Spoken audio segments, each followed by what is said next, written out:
Would you like to change the world?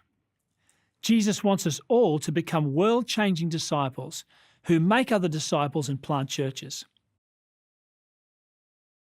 Spending quality time with your friends and leading them into a relationship with Jesus is the most rewarding venture you will ever be a part of. It's Jesus' kingdom redemption plan for this whole world. In the previous segments, we've outlined, firstly, the mandate Jesus has given us to go out and plant churches full of disciples. Secondly, working within your relational streams, building relationships with persons of peace that you meet. Thirdly, based on the Jesus Harvest parables, you'll be growing networks of friends who will also mature into disciple makers, who in turn will train others to repeat the cycle. This session we look at the nuts and bolts of planting a new church. The team will connect with new people and make new disciples. To do this, you might have Bible reading groups, home Bible studies, and Bible marking classes. You may conduct seminars and even evangelistic meetings. When some are ready for the harvest, it's time to gather them into a new church group. Some might join existing churches, but they will be more active if you plant them into a new church. Here are some important things to think about. Firstly, who will lead this new church? The church planting team might provide leadership for the new church, but it's important for new disciples to be equipped and involved as well. There are natural leaders, such as the heads of households, especially if you're already meeting in a home. Number 2, what about a leadership team?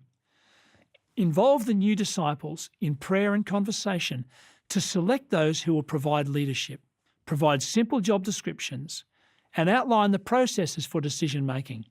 But do not allow the meetings to distract from God's mission. Number 3, who will teach? It does not strengthen the new church if there are too many visiting preachers who do not know the people. And do not rely on videos.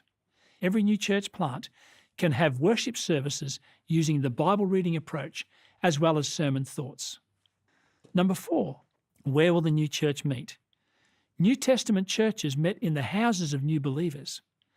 Other good places are community houses or halls, meeting rooms in public libraries, lecture theatres on the campuses of schools, colleges or universities, or in conference rooms in hotels. You may even choose to meet outdoors in parks and gardens. Choose places that cost little or nothing. If there is a cost, the new church needs to be able to cover that cost without relying on allocations from others. Number 5, what is $0 church planting?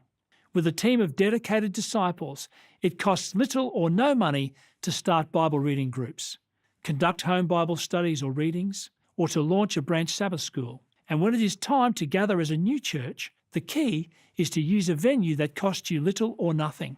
Of course, if the church planter is an employed pastor, there may be added expenses. Number 6, what structures are important?